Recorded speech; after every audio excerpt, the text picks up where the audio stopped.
Chapter 98, 6th Year, Halloween. Sunday, 31st October, 1976. In hindsight, he probably should have seen it coming. They'd been running in circles for nearly 2 months, driving all their friends mad with their constant bickering, and never seemed to get any closer to reaching a stalemate. Looking back, Sirius supposed that it had always been sort of inevitable, the sharp decline of something that was never meant to last.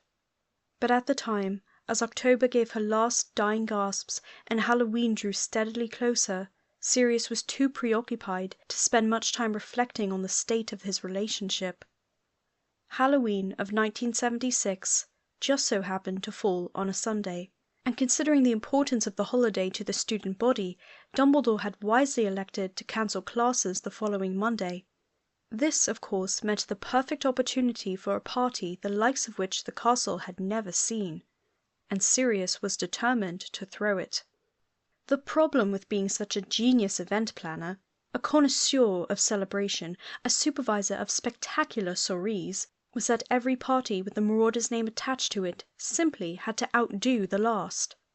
With the new heights reached after Mooney's legendary birthday bash the previous term, Sirius was entirely absorbed in ensuring that Gryffindor's Halloween party would be even more memorable. Fortunately, he had James to help him. Being a prefect had done sod all to staunch Potter's Halloween spirit. In fact, if anything, he seemed to be even more daring now that he had the authority of the shiny silver badge to fall back on. Together, the two of them had amassed a hidden collection of filibuster's fireworks, which they planned to set off at midnight, along with copious amounts of alcohol. For the older students, of course.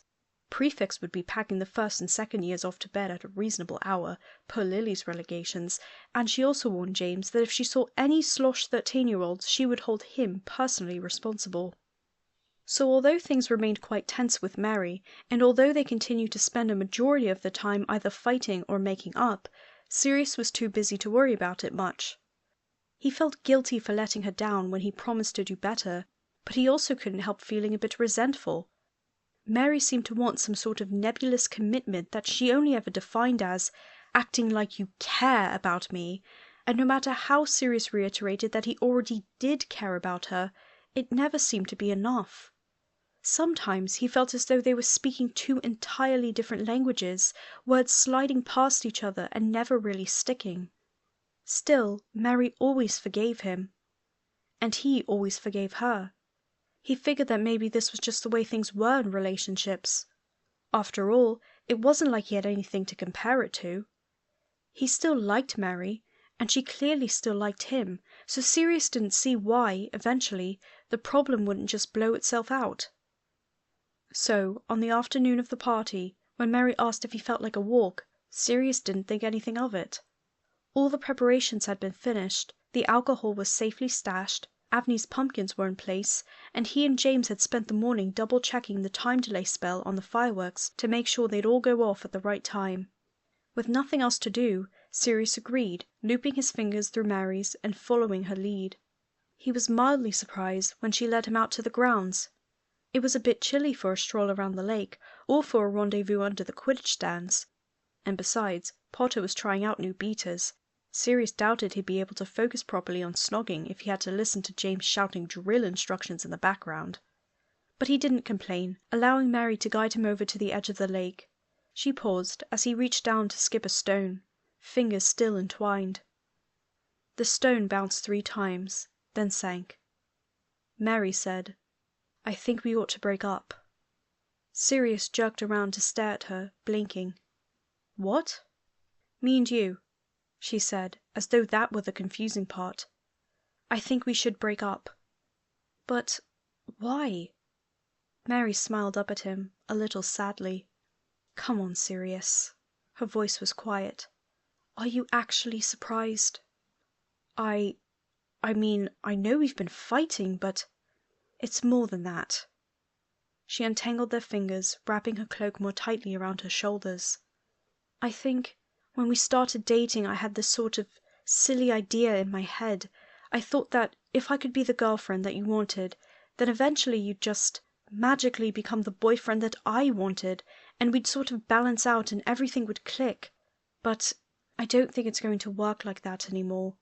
I thought that if I just changed enough, then you would automatically change too, but you didn't, and now I keep getting mad at you for it, and it's not fair to either of us." What's that supposed to mean? Change how?" Mary shook her head. "I don't know, Sirius. I don't really know how to describe it. It's just like, sometimes it's like your feelings are so big that there isn't room for anyone else's.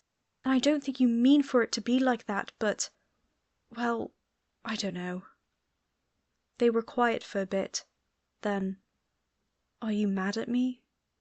Mary laughed. "No, you big oaf. I'm tired of getting mad at you. I think things would be better if we were just friends." "So," Sirius swallowed, "you want to stay friends then?" Mary smiled, reaching out to squeeze his hand. "Of course I do, Sirius. I still care about you. I think we just want different things." He huffed a laugh, staring down at the dying grass beneath his feet. "Oh, really?" "Really." She nudged his shoulder with hers, smirking. "I want a boyfriend who doesn't forget my birthday, and you want—" She trailed off, hesitating. After a moment she leaned her head against his shoulder and sighed. "Well, to be honest, I'm not sure what you want, but I don't think it's me." Eventually, Mary went back inside to get ready for the party. Sirius waved her away, insisting he was all right, and stayed at the lake, skipping stones and watching the ripples they made on the surface of the placid water. He supposed that he ought to be sad. It was meant to be a big deal, ending a relationship, especially one that had lasted for nearly a year. He should probably be moping, or angry, or frantically scrambling to gather the shattered pieces of his heart. Instead, he felt oddly calm. It was a strange sort of relief, knowing for sure where he stood with Mary. He would miss some parts of the relationship, he was sure. The inside jokes, the easy comfort of being wrapped in her arms, the sense of intimacy that came with knowing there were experiences they only shared with each other. But if Sirius was being honest with himself, there were also quite a few things that he wouldn't miss.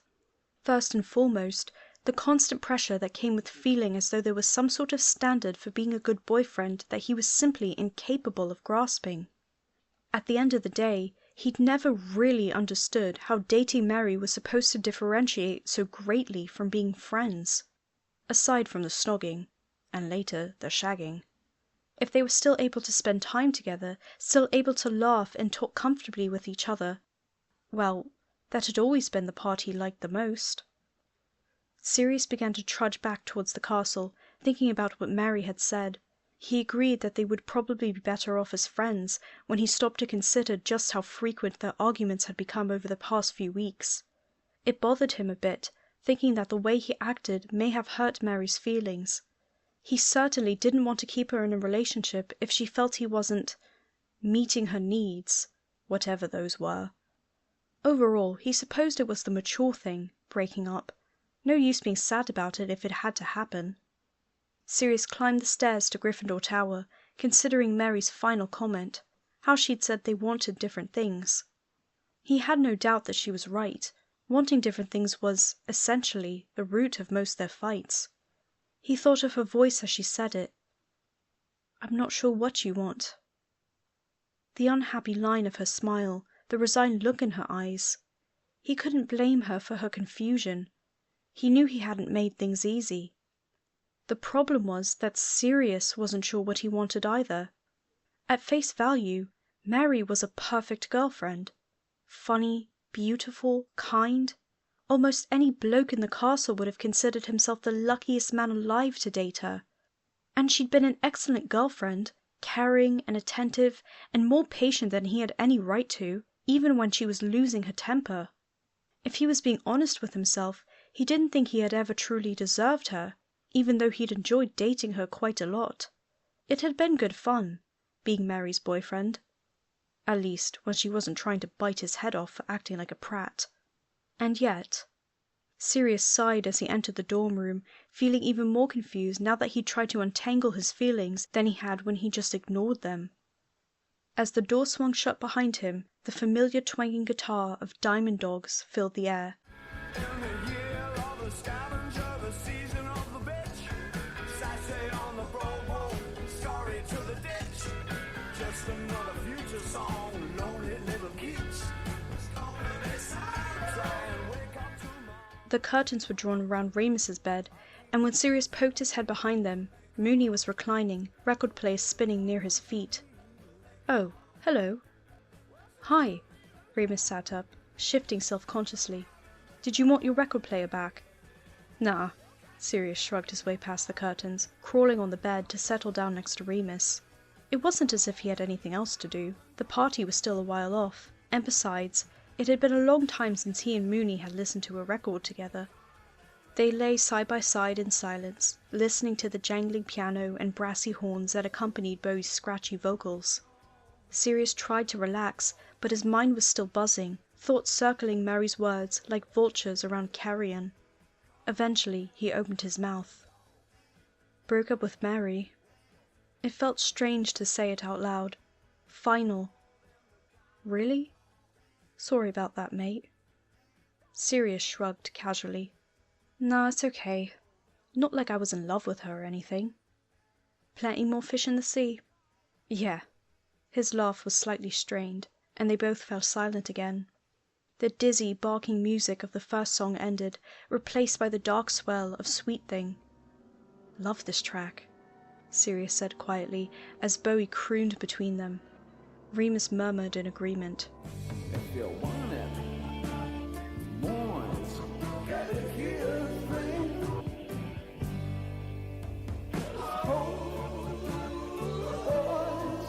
Is a cheap thing, cheap thing. The music was doing strange things to him, loosening the muscles in his jaw, stirring the blood in his veins. "We did it," he blurted. "Me and Mary." Remus's brow furrowed. "You did... Oh. When?" "Over the summer. Once or twice since we've been back at Hogwarts." "Right. Is it...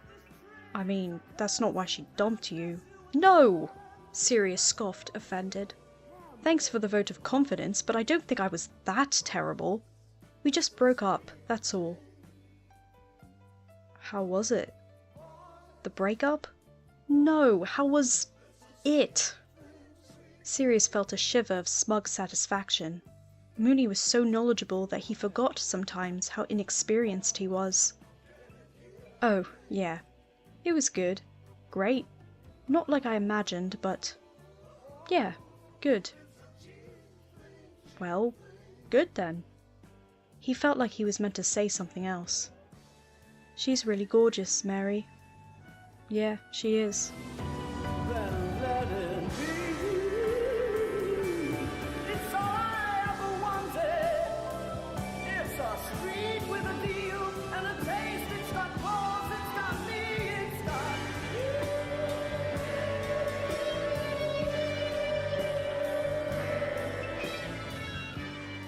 "Remember when we were kids and we were convinced Bowie was a wizard?"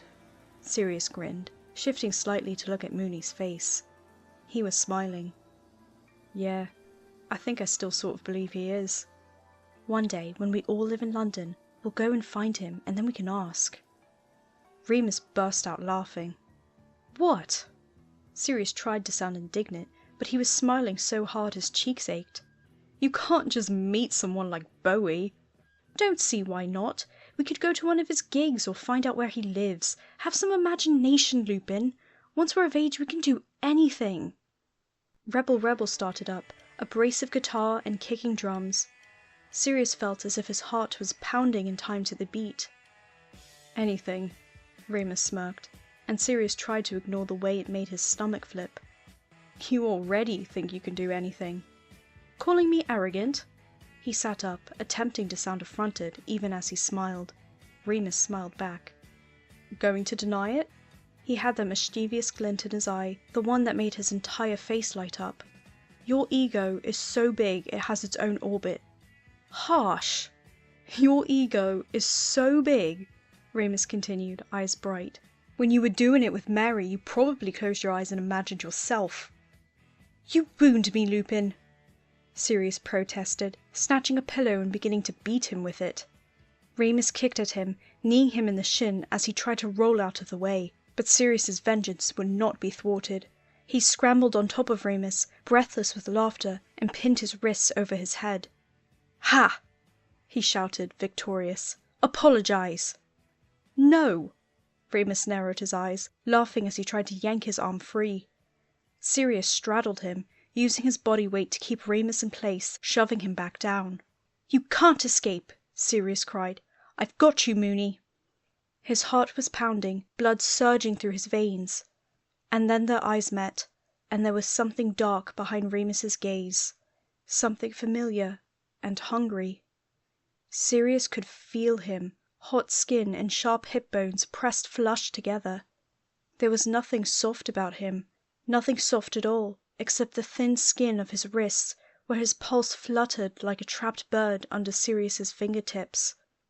Remus jerked upwards deliberately, eyes searching, searing. And Sirius wanted. He wanted...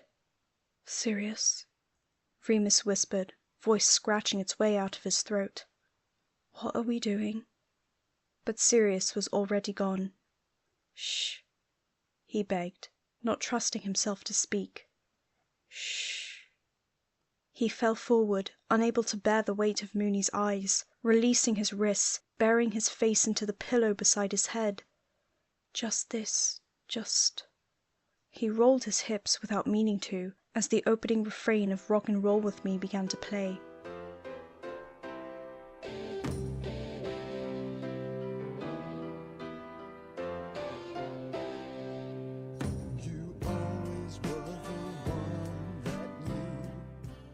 "Okay," Remus whispered, breath like a flame against Sirius's neck. Which was good, because Sirius wasn't sure he could stop if he wanted to. And he didn't want to. He wanted this, wanted Remus's voice in his ear, the small, caught sounds in the back of his throat, the uncontrolled snap of his hips. He wanted the ache and release of pressure, the friction between their bodies, the heated press of skin. He wanted more, and then Moony's hands were there, like magic, like he could sense every dark and hungry thought tugging at the buttons on their jeans. Sirius tensed as he felt Remus's hands on his skin. But he wanted it. Wanted the long fingers, the calluses, the scars. Remus was rough and hot and demanding, and yet somehow excruciatingly gentle, as if Sirius was something that might break. And it didn't make any difference, because he was shattering all the same. "I want this," he thought, unable to do anything but succumb to the force of his own piercing desire. "I want this. I want more. I want him." It had never felt like this with Mary. Sirius hadn't realized it could feel like this. Beneath him, Remus twitched, gasping, tremoring, and that was all it took. Sirius couldn't stop the moan that tore its way out of his throat, muffled against the bedsheets. Remus's fingers were still wrapped around him. For a few moments there was nothing but the sound of their shallow breathing and thundering heartbeats. Then cold dread sank like a stone to the pit of Sirius's stomach, chasing away any lingering heat, and he untangled himself, freeing Remus from the cage of his limbs. The silence was an agitated animal between them, pacing and predatory as they did up their trousers and straightened their clothes. Sirius cleared his throat. Got a bit carried away. Remus was staring at him, eyes flickering over his face. Right. He sounded skeptical, and Sirius thought of what he'd just done. Climbing on top of him, pinning him down and grinding into his hand like some sort of animal, fucking moaning. "Sorry." "What? No, it's okay." It wasn't okay. It very, very much was not okay, and Sirius wasn't sure why Moony was trying to make him feel better when he should have been furious. "I'm going to have a shower. Not long until the feast." He wasn't sure how many more seconds he could bear the weight of his friend's searching gaze before he fell apart completely. "Right," Remus nodded, still watching as Sirius climbed awkwardly back through the curtains. He hesitated, turning back once, hating himself as he asked, "You won't tell anyone?" Remus snorted like he had said something ridiculous. "As if I would!" Sirius nodded, guilt and gratitude mixing sickly in his stomach. He locked himself in the bathroom before he could throw up.